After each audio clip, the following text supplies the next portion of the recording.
met people who don't breathe, but some yogis apparently restrain their breath completely. I can't imagine, but I've heard, or we hear from some ancient teachings that in yoga sometimes you can even control your breath or breathe once.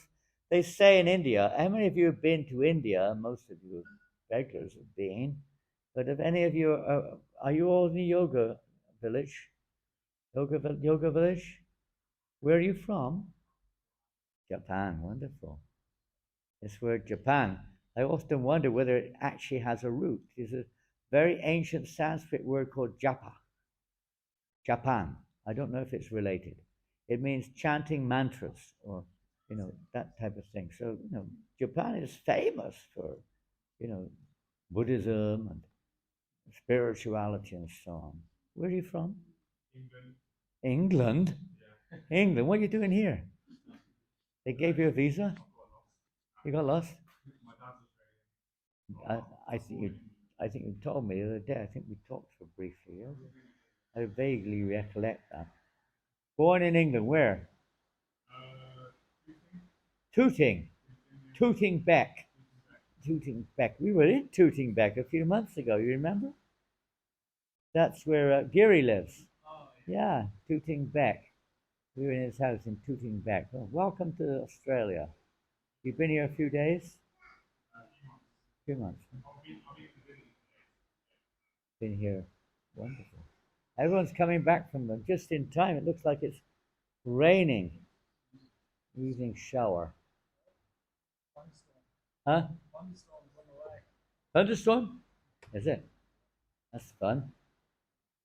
Makes everything more exciting. Well, welcome everyone. You're coming thick and fast now. So we're going to be, where do we get to? India. Many of you have been to India. India, even today, it is said, although who can prove it? I often wonder why they don't come out and prove it. But they say that there are yogis who have been living 700 or more years. Now that's a bit more than the Guinness Book of Records says, the oldest person on the planet, or whatever they call it nowadays. 700 years. How do they do that? Well, you see, when we're born,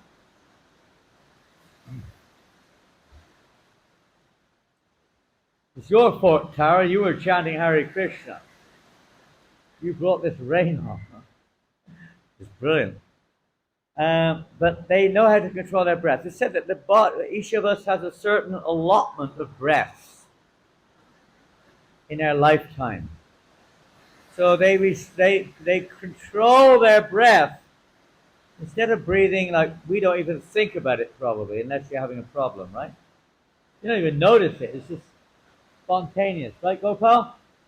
You don't think, now we've got to breathe. In, out, in, out. You don't even think about it. It just goes on, right? More or less. Many things like digestion's like that too. It just goes on. Or it doesn't go on. You have a problem. But these yogis, they're able to regulate their breath. So they breathe very, very slowly. In this way it's said, because they don't have a problem with eating, they don't need to eat much, if anything. They can extend their life. But apparently they don't mix up. They don't come in to public view. And they also can look very young, even though they're hundreds of years old. Now that's what is said, and I'm not going to go any further on that. I have no proof. I'm not going to even argue. I don't even care. But that's one example of, let's say, in that case, of the effects of yoga. There are many others. Sometimes if you've been to the Himalayas, you'll see yogis, and they've got all kinds of mystical. Sometimes from yoga you get mystic powers. What type of mystic powers could you get? Some are visible. Some are visible. What type of mystical powers did some yogis, and sometimes they do demonstrate it. What type of mystic powers? Walking on water, okay. We're not going to say Jesus Christ, he was a yogi, but he was much more than this type of yogi. He used some of these mystic powers to convince people to develop a little faith in spirituality. Doesn't need to do it. It's a byproduct. It's not important. Walking on water, even there are millions of bugs. They don't practice yoga, but they can walk on water very easily. No hassle, right? They can fly sometimes. So do the birds fly. Now, there's one mystic power which is not uncommon. It's sometimes called magic, but they can obtain or bring things, prapti, from a far distance. Say they're in India. Now, what do you have here in Australia, which is unique to Australia? Kangaroos. Okay, they may not want to bring a kangaroo to India, but what do they have as unique in the way of food in Australia? Anything? Maybe not anything specific, huh? Huh? You have to shout your head off. You got termites? Vegemite. Vegemite? What the heck's that? That's some kind of mite, a vegetarian mite? What is it? Are you sure that's vegetarian? Vegemites? Sounds suspicious. Okay, say they want a bottle of Vegemite, whatever that is, and you're a yogi, and you're living in the Himalayas, and you've perfected the path, this type of yoga, after a long, long time, and you get powers. This is fact. You know, any kind of austerity, and materially also, people perform austerities, they get some kind of called shakti, some energy, some strength, some, power. So they get this power called prapti siddhi. And this means they can actually, on the subtle platform, they can bring something from a far distant place, transfer it onto the subtle platform, just like we do with sound, like, your television does it in a sort of a two-dimensional way, not three, but they can do it three-dimension. They take it and they bring it in the subtle platform and remanifest it right there in wherever you are, Rishikesh, say. And there you have it. Your Vegemite, just what every yogi's been hankering for. A bottle of Vegemite. Perfection of yoga. And there are some who can make gold. But, so what? It's mystical, it's magical. We have magicians all over the world doing different magics, but it doesn't really do much good. It's not a spiritual result of yoga. But let's get back to yoga. I think many of you are interested in yoga of various kinds. Is that right? I don't know your name, but I can see you're definitely a person who has practiced yoga in this or previous life. What is your name from Japan? Neo, something like that. Leo? Yeah, Rio? Rio! But you're from India. No, you're from Japan. You're not from Brazil or wherever it is. Rio. That's a Spanish name, huh? Rio de Janeiro. They do a lot of yoga, different type of yoga down there, by the way. Yeah. So, when people think of yoga nowadays, it's not quite like that. They don't expect that. What do people expect from yoga nowadays? Some of you may be practicing various kinds of yoga or know about yoga or would like to know about yoga. What do people think is yoga? Pardon? I know you're trying your best, but I think it's my ears are not very sharp these days. Just the physical. Physical. Okay, thank you. Mostly, I suppose, it's physical, but it does affect your mind. Now, a lot of people take up yoga for physical reasons, don't they? A lot. Certainly not all. Quite a few for mental reasons, because it does help your subtle body. The various postures, if done properly, the breathing exercises, and so on, can actually help pacify or still your minds. They can. That's okay. We do need to do that. You need to be healthy. You need to eat. We need to sleep. We need to keep healthy and so on. And yoga may help us in that regards too. But still, it's material. So whether you see it physically or subtly, it's material. Whether it's for peace of mind or physical health. And a lot of people, especially elder ladies, often take up yoga or try to take up yoga. They have a little hard time sometimes putting their legs around their back of their necks and things like that. You've seen these yogis, they're really far out sometimes, exerciser. Their legs are kind of all curled around here, and they're like balancing on, their one toe or something. They're really pretty expert.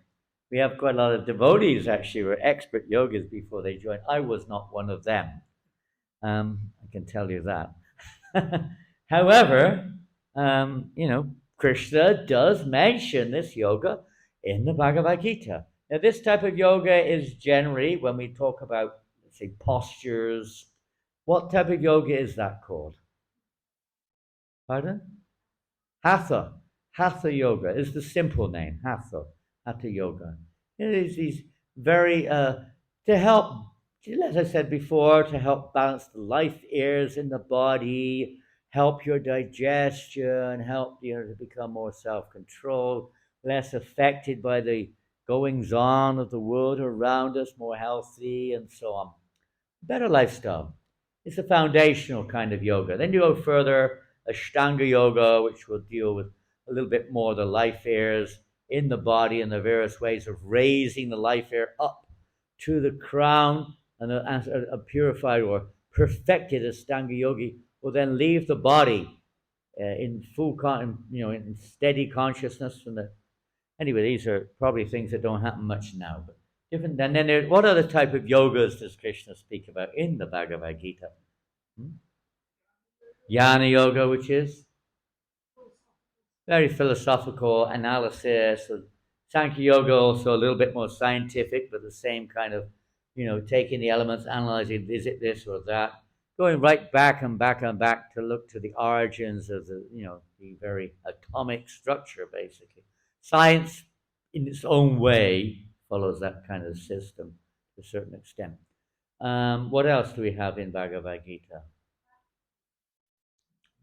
I'm not interested in Bhakti. Anything else in Bhagavad Gita? That's for people who can't do other yogas, isn't it? That's what you do. Buddhi Yoga, very good. Buddhi Yoga. What is Buddhi Yoga? Oh, yeah, it's usually intense. It's also related to Bhakti Yoga too, of course. It can be simultaneous. Buddhi Yoga. What other type of yogas are there? Karma Yoga. Karma Yoga. What is Karma Yoga? Action. And that's more than anything, it's emphasized in the Bhagavad Gita, probably. Because that can lead to Bhakti Yoga, which is Yoginam api sarvesham magatenantu nashadavam bhajite yomam samayaktatamautamataha. Krishna says, of all yogis, what does he say? Yeah, he who is absorbed in me, abides in me, engaged in my service, is the greatest of all yogis. Because the purpose of yoga is not just to attain some mystic power, it's not just to become healthy, to become peaceful, to whatever, live a long life, control your senses. What is the purpose of yoga? The very word yoga gives you a clue. What does the word yoga mean? Pardon? The literal translation is linking up, isn't it? It's the word yoke in English comes from the same root. When you have bullocks or anything, yoke, put the yoke on, linking them to the plough. So it means to link, and it's what linking what? Pardon? Linking to? Someone said? That was you, Akadashi? Oh, amazing. Now, Akadashi, what were you practicing for much of your life? Kriya Yoga. Kriya Yoga is another similar form of Karma Yoga in some ways. Action, yoga of action. She was very much. She wrote books on Kriya Yoga, is that correct? Yes. Siddha Yoga, Kriya Yoga. Those books were given to me by a Swami in India, who I didn't know anything about. Didn't know anybody in India. And he sent me this 12 Kriya Yoga books, and he said, please do this with my blessings. And there you go. So most of Kadisha's life, she was practicing Kriya Yoga, extensions of that, maybe some Siddha Yogas and so on. And now she's practicing Bhakti Yoga. Is that right? You like Bhakti Yoga? Not sure. I wouldn't be without it. Wouldn't be without it. It's the nature of the soul. It's linking. All yogas are stepping stones, practically speaking. Oh, I've knocked it over. All forms of yoga are meant to lead us on to the path of connecting with our eternal nature, our eternal self. It's not just in relation to the material world. We use the material world, our bodies and so on, but it's to elevate the soul to our eternal constitutional nature. Who are we? What is our eternal nature? So Bhakti Yoga is actually the yoga of the eternal nature of the soul. So they lead to that. And the beauty about what we call Bhakti Yoga, which you can ask if you want, is that it's you can practice it in any condition. Now, if you try to do, let's say, Hatha Yoga. Now, many of you can do it. I can see Leo is having no problem there. Rio, rather, is having no problem whatsoever. Sitting in at least a half, more or less a half Lotus Position there. His back is quite straight. And I guess your heart is quite peaceful. And maybe you're meditating on the, you're supposed to sit there with half closed eyes. You're meant to go to a holy place. Well, kind of a holy place here. Now, this dress is not designed for public performance of Hatha Yoga. If you're on your own, you can do what you like. If you know in public, you might get in trouble sometimes. Some of you are welcome. These are okay, these gentlemen here. Some of the ladies will also struggle. And you should be okay. Huh? You should be okay, Ken. Come on, let's see you demonstrate. Hatha Yoga, sitting like a yogi, perched up on your, straight as a die.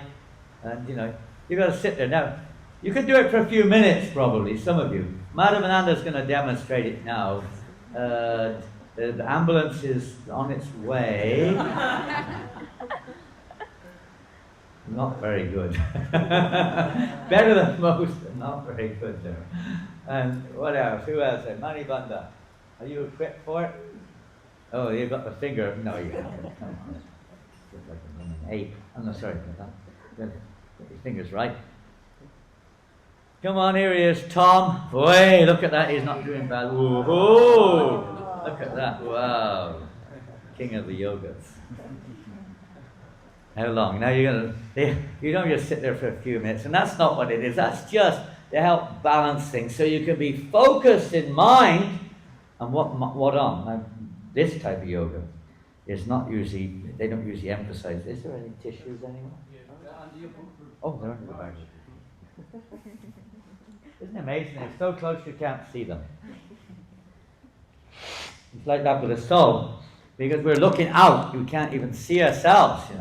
My mind, my body, my this, my that. But what about me? We don't even know who we are. These are nice tissues. Eucalyptus oil tissue. Wow. Another one of those. Tasty tissue. Yeah, see, it's eucalyptus. Ooh. The senses. So it's to control the senses, to help control the senses. So you're supposed to go to a holy place and sit there. You're supposed to lay kusha grass, special type of holy grass on, and then you put a deer skin on top. Deer skin apparently keeps tigers away, apparently, so they say. I don't know about that. You can try it here. You have any tigers here? No tiger snakes?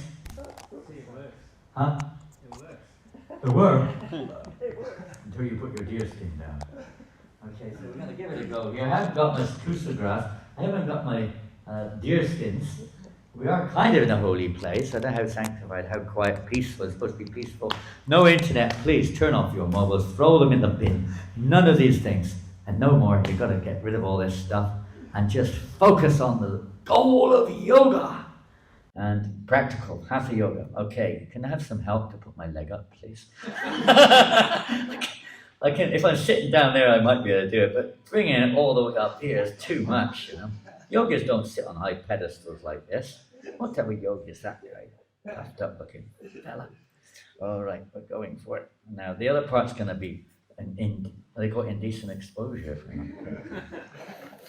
Whoop, this chair is not a good chair. It's not deep enough. It's too pushing my back in. And I got no room to put the other leg up. Come on.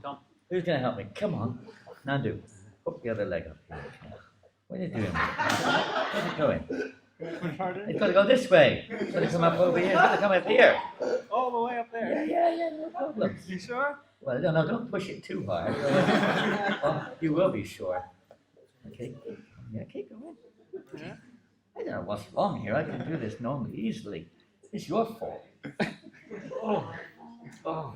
Oh, there we go. Indecent exposure's coming up here. Oh, to this I say, this is not the right place. I can do it down there. This chair, I'm blaming the chair. There's no support on the chair. But, it's not easy to do. And for most people, how long they can sit like that? Some of you can sit for an hour or two, maybe. I don't know. Pete, you can sit for an hour? Can't do it at all. I'm going to have to sit down and show you. Come on, you kids. How old are you? How old are you? 57. Oh, you're still a baby. How old are you? 41. 41. You're not even halfway there yet. How old are you? 28. 28. Kindergarten. Let's go. Come on, boys. Come on. Let's just see. And I believe you. I'll tell you frankly, whatever type of yoga you're doing, this posture is not a bad idea. You see, it's quite easy. I did it the other day, but I'm tired today. They made me work too hard today. I couldn't sleep all night. And we'll be up all day. There we go. But it's not completely correct.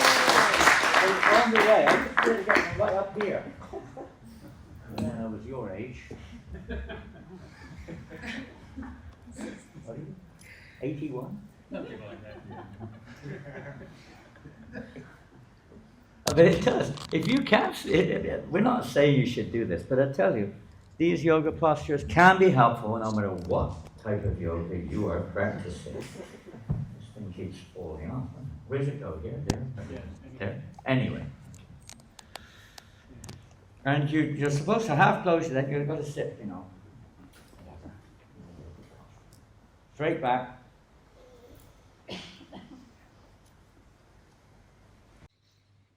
Controlling your breathing into the inner breath, the outer breath, I don't know how to do it. With half closed eyes. They say that usually, at least for neophyte, if they close their eyes, you'll be in what we call Nidra Yoga. Nidra Yoga is a very relaxing form of yoga. You might wake the other practitioners up if you snore too loudly. I remember when I first joined the Hare Krishna movement, we have a form of yoga called Kirtan Yoga, and there's one aspect of that is called japa.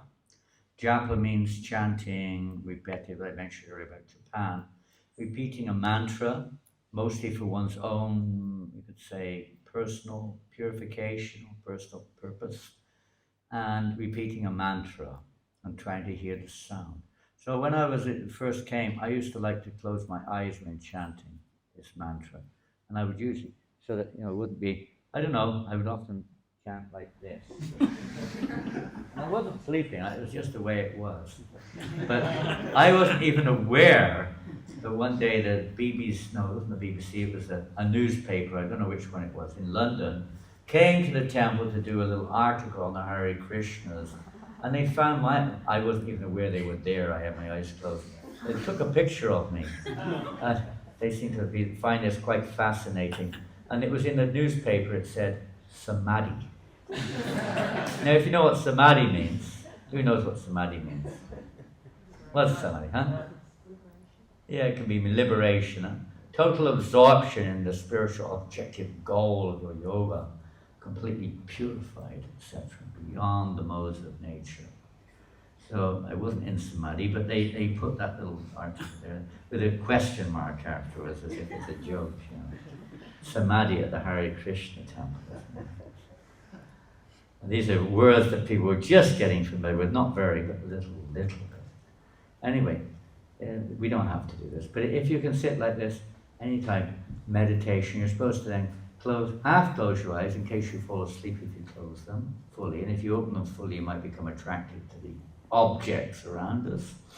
So half closed, you're supposed to stare at the tip of the nose. I take my glasses off. Yogis don't generally wear glasses. They don't need to read much. Tip of the nose. And you're supposed to, the control mind, you'll meditate upon the heart, in the inner heart, the core of the heart. It's said in the core of the heart is the soul is actually situated, not on the physical heart exactly, but in that region. And also there is the source of all souls, the Param Atma, means the supreme soul, the source of everything. And a yogi will be meditating in that area. His eyes are dipping on the tip of the nose. You're not meditating on that. He's meditating within the heart. And in this way, they may sit there for a long, long time. In previous ages, it says sometimes they sit there like this for thousands of years without moving to attain their goal. So you have determined here. Now that's not something for the age we're in. You can take advantage a little bit of some of these, say, situations which may be beneficial to your objective goal, but in of themselves we can't really do it. So the recommended yoga in this age of Kali, this age we're in, by the way, is known as Kali. Who knows what Kali means? Just like we have winter, summer, names for different seasons. This is a universal seasonal age, which is called Kali. And what does Kali mean? Yeah, it means that it's not necessarily a description of the, you could say, I don't know what you say. It's a description of the characteristics of this age. So characteristics of this age are that quarrel is very prominent, hypocrisy is very common, materialism is very rampant. It's like that, it's a very difficult age to be peaceful. You can understand yourself. I mean, even in recent years, we've experienced quite a few unexpected occurrences. Huh? What have we had? We had COVID, right? I guess in Australia you also had restrictions and masks and all sorts of things, was it? Supposed to be, anyway. Disturbance, then the economic follow-up to all of this. Then what else we got? Now we got the Ukraine war. It's a big disturbance for a lot of people, really is. Nobody wants, some people do want war. They make a lot of money, or whatever it is.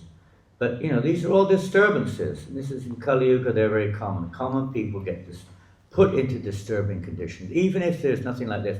Just being in this world, a world which is pervaded by, let's say, unnatural vibrations in many ways, electromagnetic waves, radio, radioactive waves, and so many different things coming from modern technology or somewhere or another like this, which pervade the ether, which make it very hard for you to concentrate for long. You can try and get a bit of relief, but you go back in that whirlwind again of being surrounded, bombarded with material sound vibrations, both gross and subtle. And various visions also in the ether, all these things are going on. So it's hard for people to be peaceful in this age. A little bit of people do practice it, a little bit may be there, maybe a little bit of relief, but it doesn't take us beyond the material plane in of itself. So for this age, it's recommended the yoga practice for this age is the age of Kali. It's particularly recommended the yoga practice Yogya Sankirtanam prayer. That means the practice of Sankirtan. Sankirtan yoga or Kirtan yoga. You can sit like this, you can sit any way you can, comfortable, live a balanced life, and you can, whatever. But the real yoga recommended in this age for spiritual elevation, not necessarily physical, but spiritual elevation is this kirtan, which means this chanting. It's very simple. Chanting this mantra. There are many, many, many mantras out there. And Harinama, Eva Kevalam. It just means these pure spiritual sound vibrations, addresses of the Supreme Being, the Paramatma, the Supreme Lord beyond. Various names which address Him. And these purify our consciousness. They achieve the purpose of all of the yogas. In Bhagavad Gita, Krishna explains all purposes that are served by all other yogas are served by this Bhakti Yoga process. We get all the results of everything else. Because ultimately, this body is a short-term accommodation, and we move on.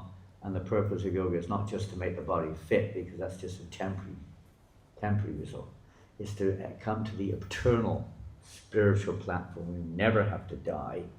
We live eternally on the platform of Satchit Ananda, eternity, bliss, and knowledge. So Bhakti Yoga ultimately is so simple. Wherever you are, in Japan, in China, Hong Kong, even in Tibet, wherever you are, you can chant Hare Krishna, and you can attain the results of all of the yogas. It does require, of course, like any yoga, it does require a certain amount of sense control. Any successful person in this world, materially even, exercises a certain amount of sense control to obtain their objective goals. Whether it's in study, whether it's in work, whatever. There's a certain amount of sense control. If you're a sportsman, everybody knows you've got to control your senses to a certain degree, at least, in order to have a better chance of obtaining your objective goal, winning the race or the match. Even the pilots in the long-distance flights, the big airplane pilots, they have to be careful. They don't eat too much. They certainly can't drink any liquor or smoke, sometimes even food. They can't even eat garlic on many flights 2 days before they fly, because it can affect their concentration. Not even garlic, what to speak of liquor and other things.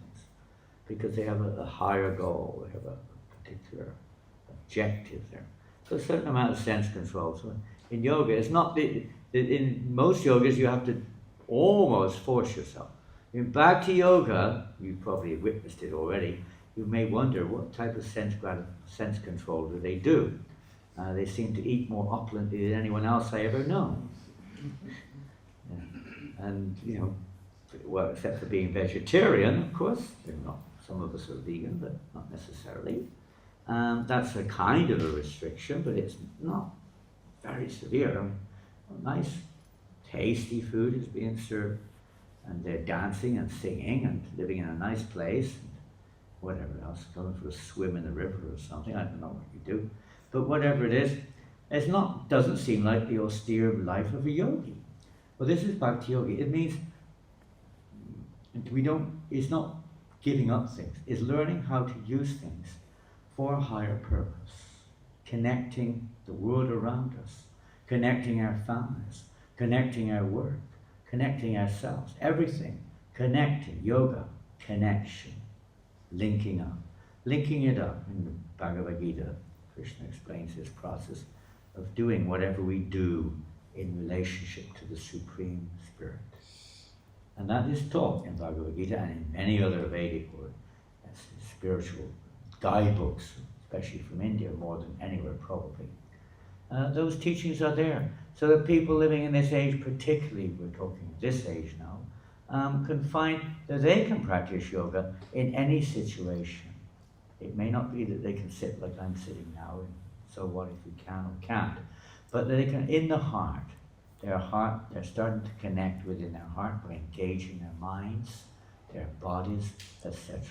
In this way, you don't have to make the extraneous effort of necessarily withdrawing oneself, or even restraining maybe there to some extent, but not completely. Not like the yogi we mentioned earlier, who practically stops eating, sleeping, everything, mating, defending, all stopped. They happen naturally as we advance spiritually. Why? Param drishvanavarte. Krishna said, because we're experiencing a higher taste. If you have a better situation in the material world, you don't have much difficulty giving up one which is not as good. So similarly on the spiritual path, one was actually experiencing a happiness within, which is bringing more satisfaction to the soul. Then there's not so much hankering to try to satisfy oneself through enjoying the sense objects of this world, gross or subtle. So this is the Bhakti Yoga process, simply by chanting this Hare Krishna, Krishna Krishna, Hare Rama, Hare Rama, Rama Rama, Hare Hare. And this anyone can do, even a child can. We've even seen animals taking part in this process. So it's very simple. We invite you to join us in a short while. I can now 7:45. If anyone has any questions, we can try to share or some interaction. Any questions?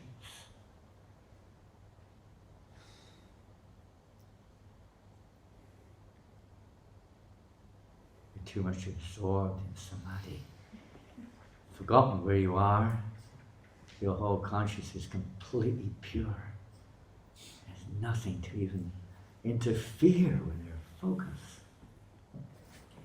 Possibility is there of a question? There is one, and it's from Tom. He moves around all over the world. Yes, Tom. Maharaja. Don't ask the same question you asked last time.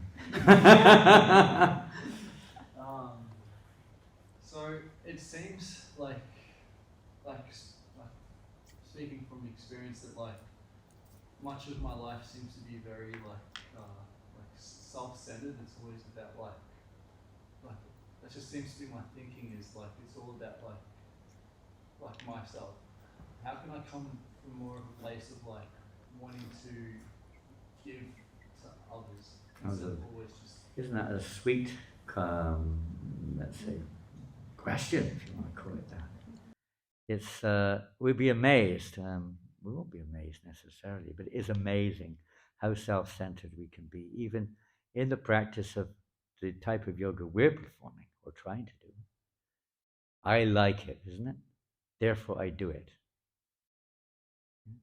I like this person. I like this place. I like this process. I like this aspect. I like whatever. It's a lot of our lives are based like that. So how to that transformation from this self-centeredness, if you want to call it that, of how we see the world in relationship with me. And everything's based on that almost. Even yoga is to make my life better, to feel better, to whatever. Attain some peace of mind or something. It's still related to me. And that's naturally, we discussed this yesterday, I suppose, in class to a little extent. I think Vaishnavi or someone asked something related to that, not the same. How, when you're a kid, some of us are just big kids, but when you were actually a kid, say, I don't know what age, anything really, up to a certain age for sure, you don't really have an awful lot of awareness about how your behavior affects others. It's pretty much about what I want and about how it affects me. Babies, natural. It's only natural. There's nothing unusual. That's normal. Maybe cry if they don't get what they want. And then kids, they maybe a little bit differently, but they also cry for what they want or throw a tantrum or something. And when we get older, we're spoiled or whatever you want to call it. But we're pretty much self-centered, not so aware of how our behavior affects others. This is one stage, and or two stages here, basically, of the awakening or the growth of consciousness in this life. That mainly it's just about me, and then it's about my senses and how the world around me satisfies me, people, objects, etc. So how to go a little bit beyond, even in devotional service or bhakti yoga, as I just mentioned, we may have a similar kind of approach in any yoga. We get proud if someone says something that affects my perspective. We get angry sometimes.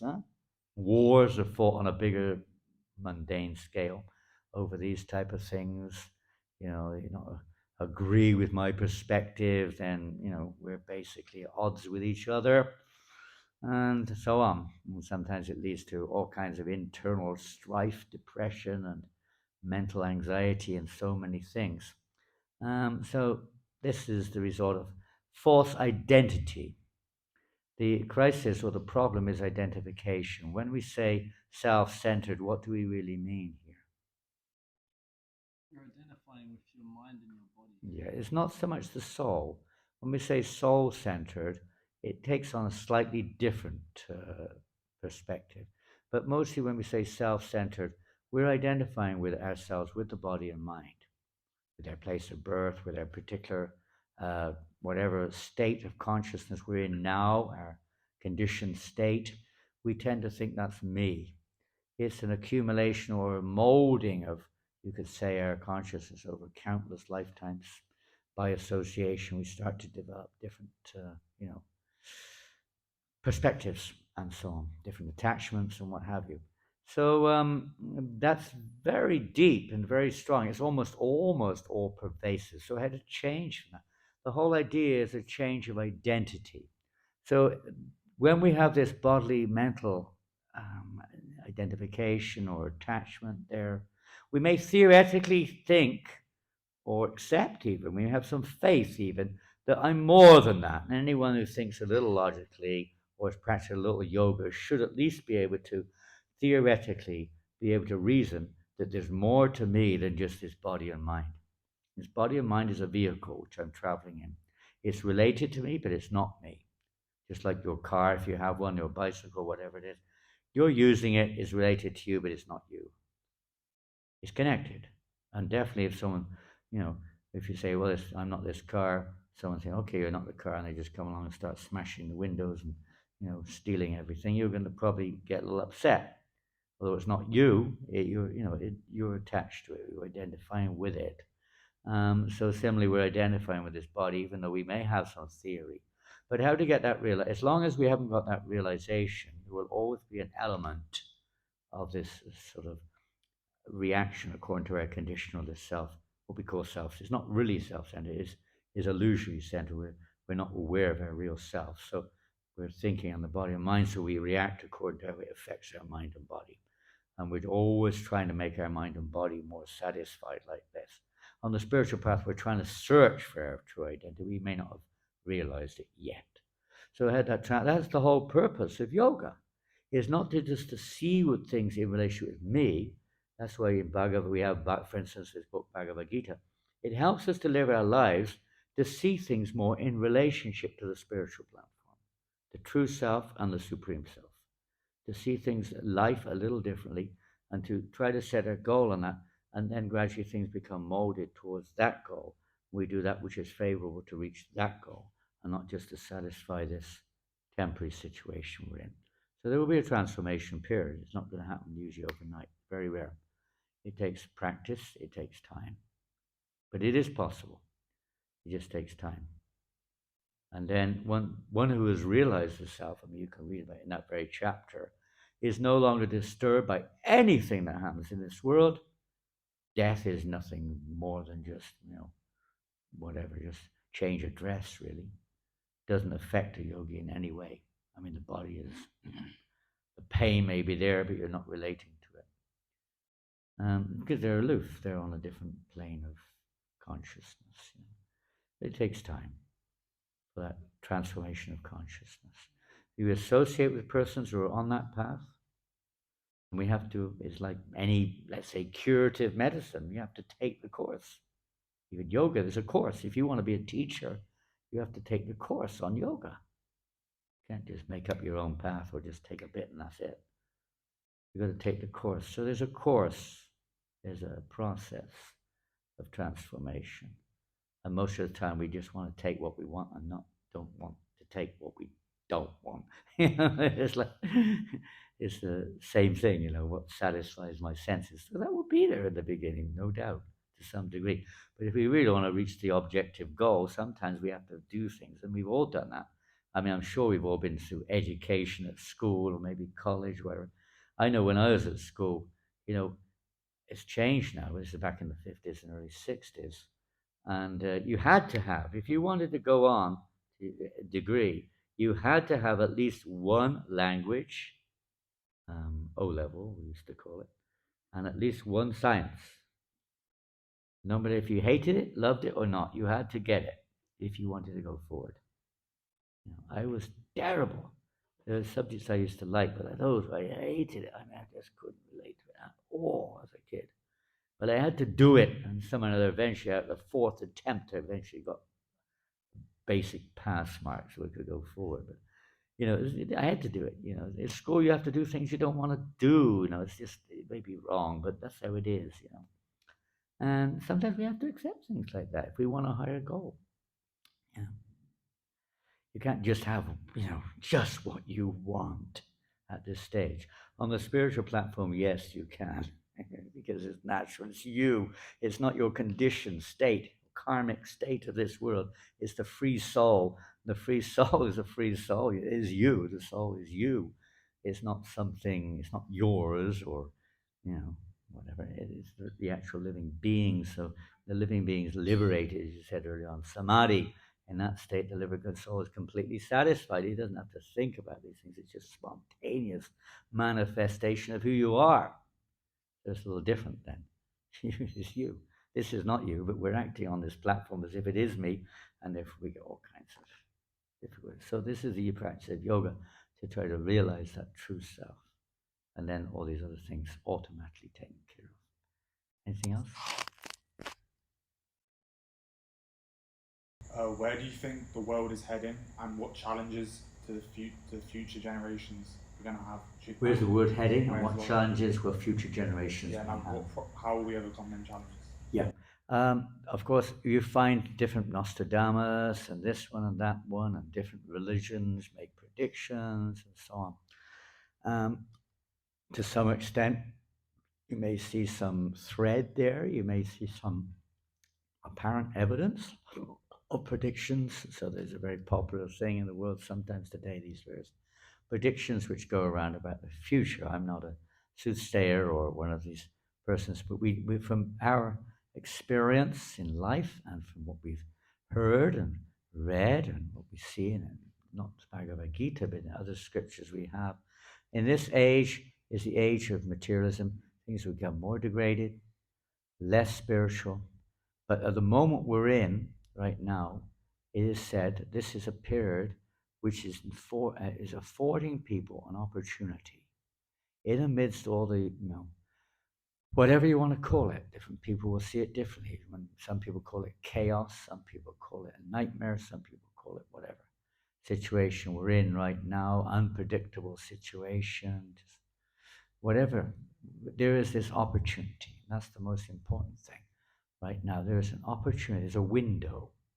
And you've seen that in the last maybe 50 years, how there's been a window of developing where many millions of people are looking beyond the norms.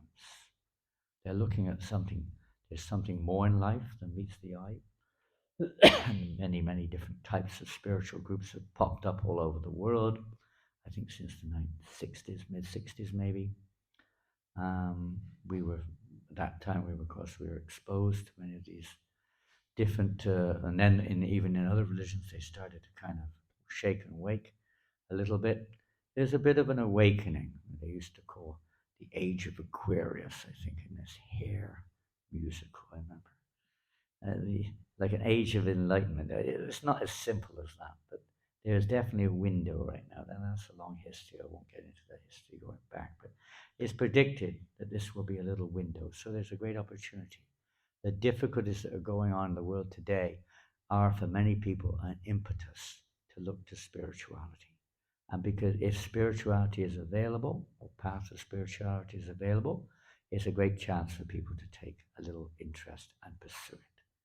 Otherwise, it's simply a materialistic age which will, for some time, become more and more degraded. And then a new season will come along and things will change. Universal adjustments are always taking place. We have winter, summer, spring, autumn. You don't have so strong seasons here in Australia, but in some places, strong definition of seasons. Just the way time moves things along. So time moves things along. In this age, the characteristics of this age will become even more intense. There'll be more sinful activity, less spirituality, less care for others, more and more self-centeredness. Even materially speaking, life quality will diminish. Even lifespan is said to will diminish.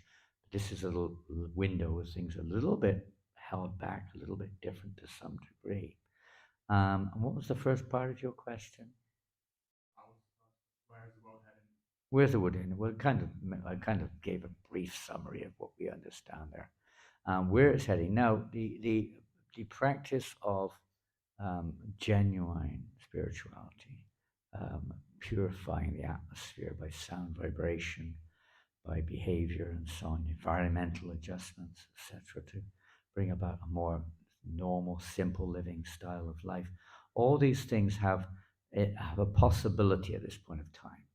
It's like holding back the flow of this age, the normal flow. It's a special time right now, and that's why you're here, where there's a chance that the normal circumstances will be not entirely nullified, will be countered to some extent by spiritual practices.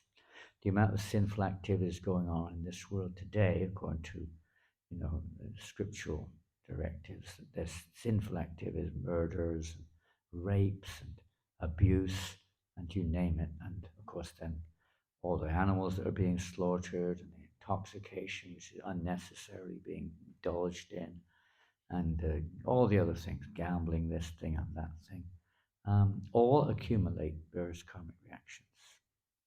And consequently, I'm glad to see that someone is actually practicing yoga back there. Jai! Thank you. I remember when Lagudi, is Lagudi here? Yeah. In the mornings. In the morning. He's a real yogi, wasn't he, before he joined?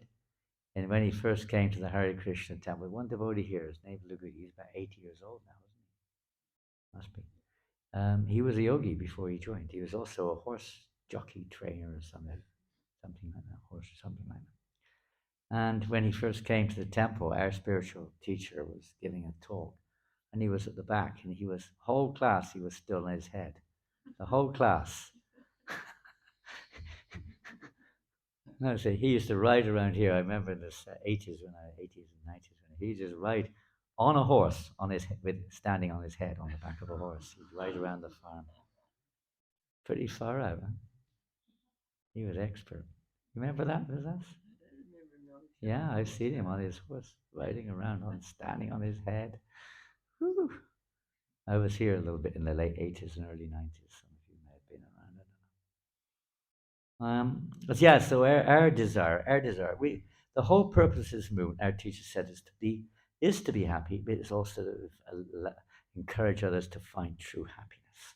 This movement is one of giving. This movement is one of trying to bring about what people want. It may be by a different means. They may think this is not at all the case. When I meet sometimes people, or any of us meet people, and they say, "What do you guys do? I've heard you don't eat meat." Right? Do you drink? No, we don't drink. You smoke? No, we don't smoke. Take tea and coffee? No, we don't take tea and coffee. You go to the cinema? No, we don't. Go surfing? Well, some of us do, but I don't. What else? You gamble? No, we don't gamble. What else? You go to the nightclubs, sex, this thing, that thing. If you're married, you may have sex. For those who don't have sex, well, what type of life are you guys living? Yeah, I've heard people say, "I'd rather die than live like that." There's nothing left. What are you doing? You're wasting your life. No eating. You go to come to the restaurant. Come on. Oh, we don't eat in restaurants. Only Gopals. What's left? You don't go to the ball. You don't go to the rugby football match. What about TV? Let's sit down. No, I don't watch TV. Let's read a novel. I don't read novels.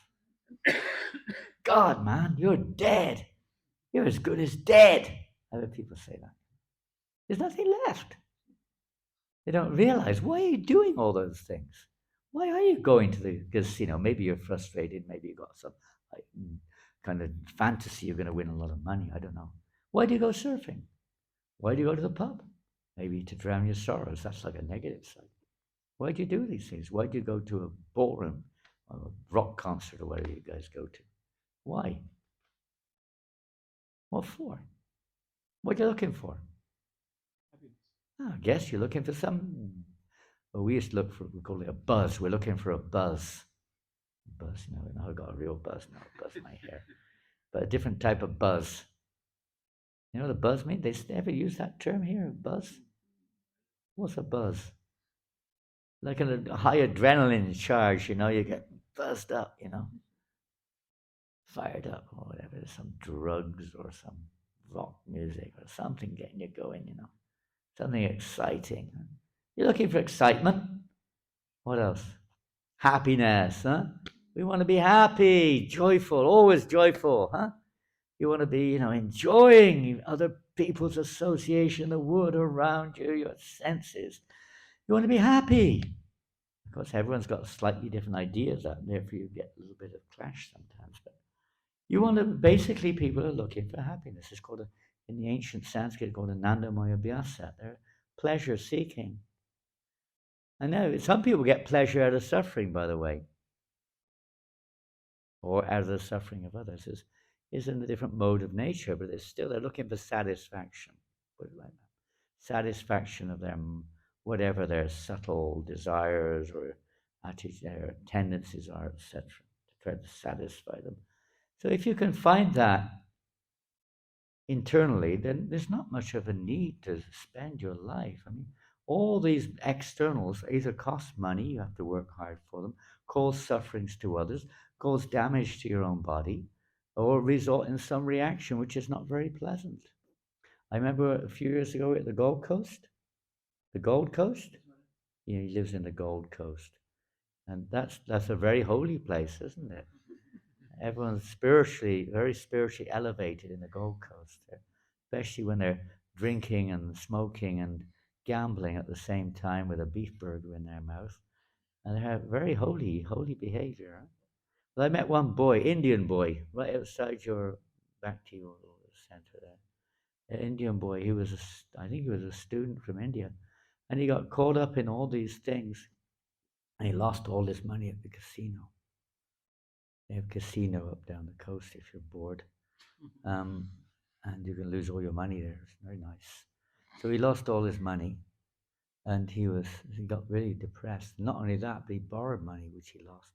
And people were threatening him. He was on the run practically. They were trying to get the money back, but he didn't have any money.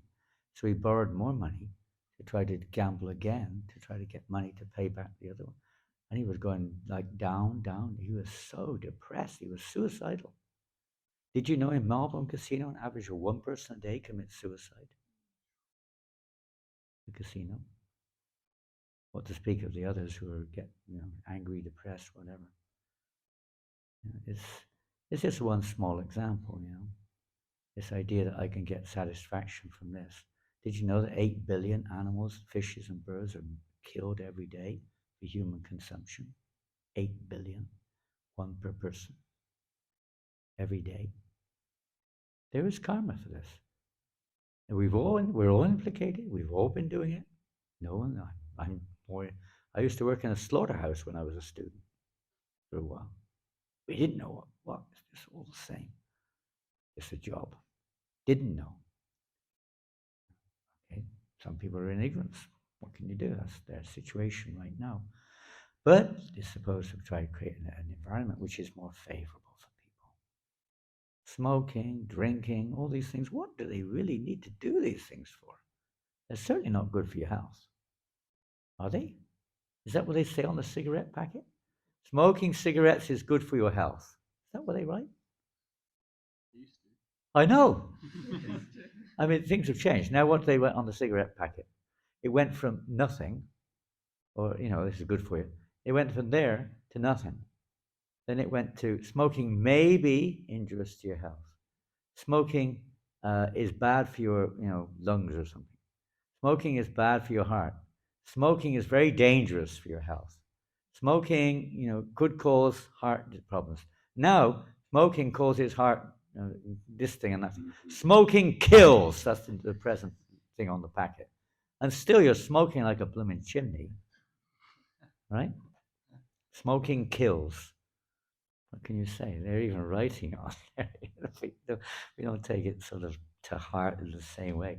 Because why? Because you've got to give me some alternative. Some way I can satisfy. I'm nervous. I'm agitated. Whatever it is. Something to calm me down. Something to occupy my fingers. Something or another. You can't go 5 minutes. I was in Edinburgh a few years ago. I went to visit some devotee in hospital there, and they were in this department. It was people with bad respiratory problems. They're all hardly could breathe. This was before COVID. And then it's like they get a break. They're like mostly in wheelchairs. They let them go out in the garden for like 15 minutes every now and again. What are they doing out there? They're all smoking. It's incredible. They're already coughing and spluttering, and they're still smoking. It's just amazing. It's so we're missing something. It's not. It's not. It's just such a shame. We're missing the real happiness. Happiness is right next to us, but we're looking here and there, we're frustrated or something like that, depressed. We'll get drunk. And that doesn't help. That maybe is drug addiction. Maybe for a few minutes you feel some relief or something, but it gets worse and worse and worse. It's like putting a fire. If you put, I don't know if you want ghee. Oil's not such a good example, but ghee. You put it on the fire. What happens? Not immediately. The fire goes down. You feel it goes down. But after a while, once that ghee warms up, boom, the fire blazes more than before. Burns like fire. The sense enjoyment is like that. It doesn't solve the problem. It just increases it, actually, because we don't know what the problem is. The problem is, we're identifying with this body, and we just have no spiritual understanding, and we're just absorbed in trying to satisfy the mind and body. We don't know there's another level to life which can satisfy all one's material needs as well, very peacefully. Yes, yeah, the backside had a question somewhere. Yes, bro. Can it be any question about life? Yeah. Oh, okay. I guess in the world where there are wrongs, and if you're one of the people who got wronged as well, how do you balance between forgiveness and justice? Well, it's a very deep subject. Yes, one is internal, one you could say is external. In other words, you can get a little indication even from Jesus Christ. Hate the sin, not the sinner. Right? There's a difference between the sin and the sinner. One is an action, one is an actor. The actor, for whatever reason, may be engaged in various activities, good or bad, whatever it is, in the eyes of public or whatever. So let's say, taking your point, something which is very bad or sinful or violent or something. So that person is engaged in those activities. What's the reaction to that? Is that, okay, it's causing suffering to others, but it's also going to cause a lot of suffering to the actor, the performer. So one who's self-realized feels compassion for that performer, even though they're doing horrible activity. They in no way condone what they're doing. In fact, there will be external punishments or whatever it is in society to deal with it, both to release that person from karma, to kind of try to give some kind of warning, you could say buffer, to those who are a little bit on the edge, don't do it, and with the hope, depending on the seriousness of the situation, to reform that person from the behavior or the attitude within which causes that person to do like this, to steal, to rape, to exploit, or whatever, lie, whatever it may be, or to murder or something, whatever it is. Reform, protection, and freedom from reaction, all in place. That's what laws are supposed to be for. They're not just supposed to be for the sake of it, but all three. They may not do that, but they're supposed to be. But on the spiritual platform, they're related if the rules, you could say, are in place are actually just in that sense. But inside, the person holds no grudge whatsoever against that person. They're just thinking of their welfare. You understand? They're just thinking of that, whoever the perpetrator is, and they hold no grudge against them whatsoever. Any rules or any enforcement of punishment which may be in place is only for the benefit of that person and for the protection of society. So the two go on simultaneously. You hold no grudge against them whatsoever. I will give an example one time. It was the Amish community. Have you heard of the Amish community? This is, I don't know exact details, I just give an outline of it. But there was some horrible incident took place, and I don't know all the details. You may have heard it, but there was a time when somebody, for whatever reason, and this unfortunately goes on only too often in America, somebody goes on the, whatever you call it, runs amok and shoots people dead. It's quite common. It seems so in the news. It seems common in America, more than other places at least. Anyway, they shot a lot of these Amish people dead. And so, what do? It's horrible, isn't it? What were they, with the Amish community, they were simply praying for that person who shot everyone dead. Please help. They didn't hold any grudge. Of course, the law took place, the person's arrested, they're punished, whatever it is, but they're praying for the welfare of that person. Jesus, the same thing. Please forgive them. They don't know what they're doing.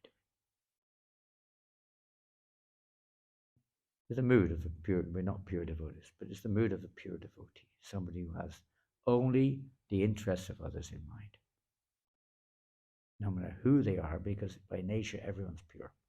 We're just covered over by various karmic reactions, and it creates various attitudes and tendencies and behavior patterns, sometimes very much in the mode of ignorance, so we cause harm to others or whatever it is, or to ourselves, etc. But when we're spiritually enlightened, he doesn't have any ill feelings towards anyone, even somebody who is attempting to kill them. They're simply praying for their welfare. But there will be justice in terms of necessary atonements, protections, reforms, etc. on the external plane. I hope that makes sense. It makes sense to me, but I don't know whether it makes sense to everyone else. Some are nodding, some are not sure. But you could talk more about it afterwards if it's still a bit of a grey area for you, some of the other devotees. Well, it's now 8:15, and I think you want to have some kirtan before we close shop tonight.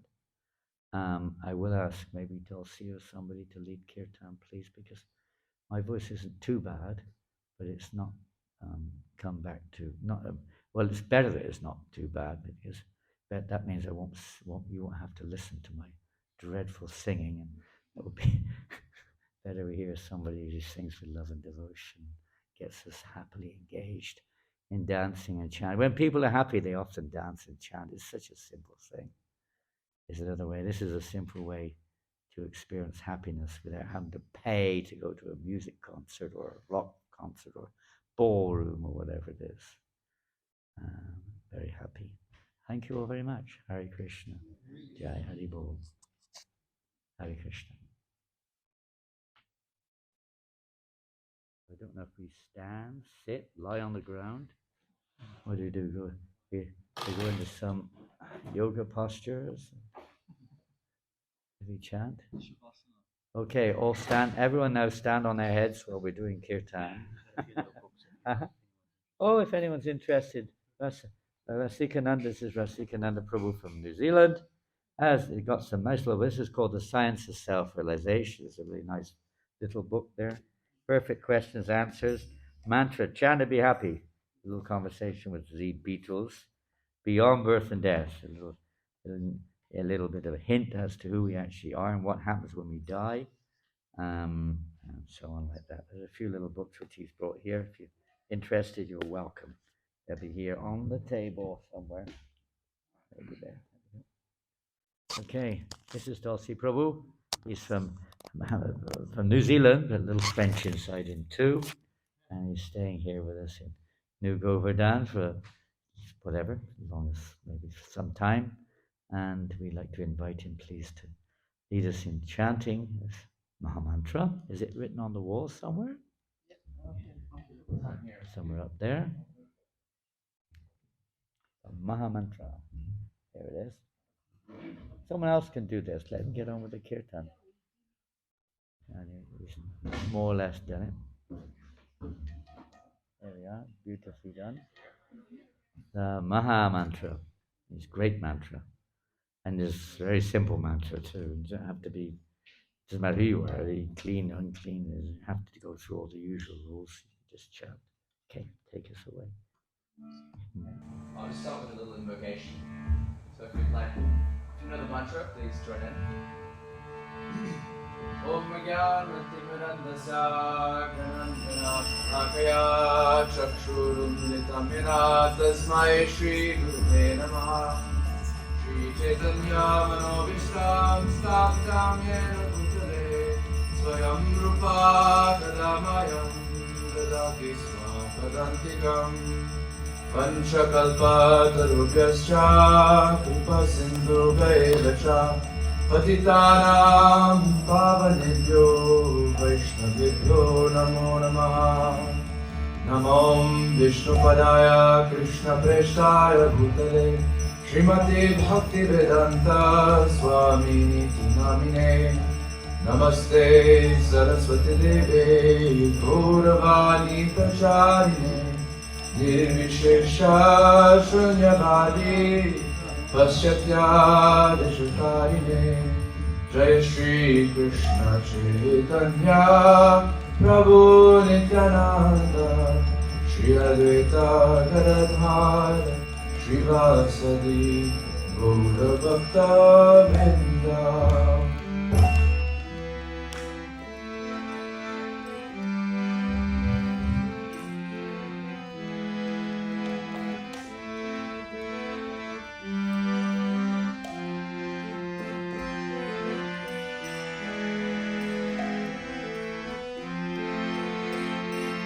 Hare Krishna, Hare Krishna,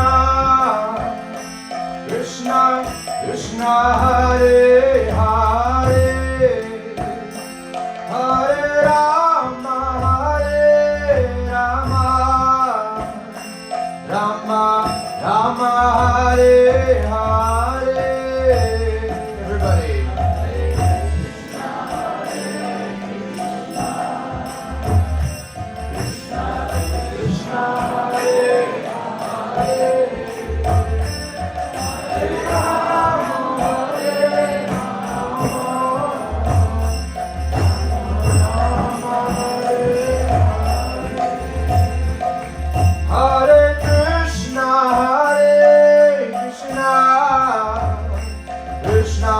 Krishna, Hare Hare, Hare Rama, Hare Rama, Rama Rama, Hare Hare.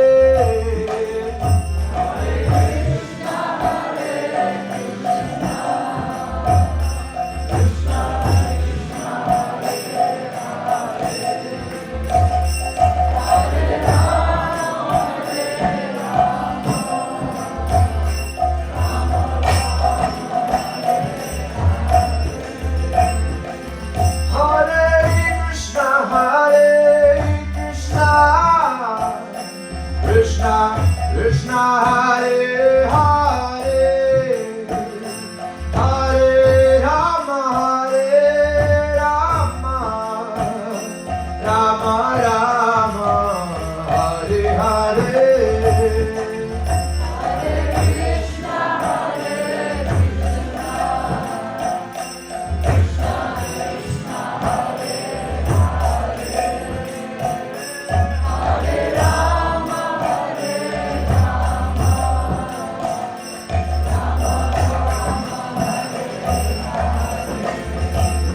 Hare Krishna, Hare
Hare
Hare.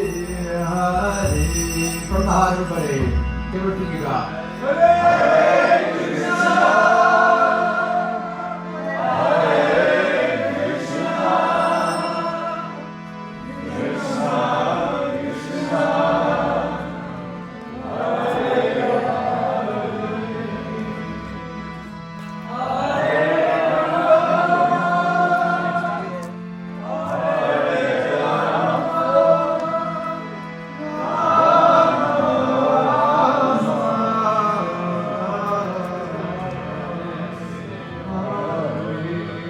One last time, even louder, all together.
Thank you all very much for coming this evening.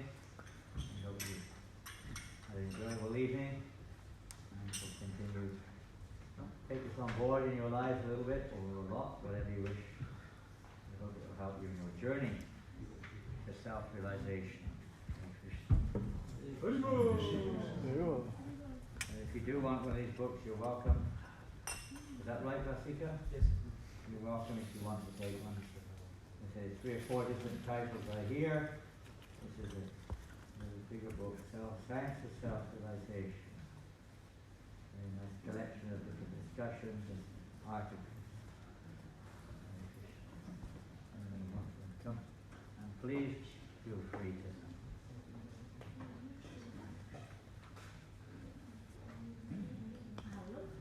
Please do.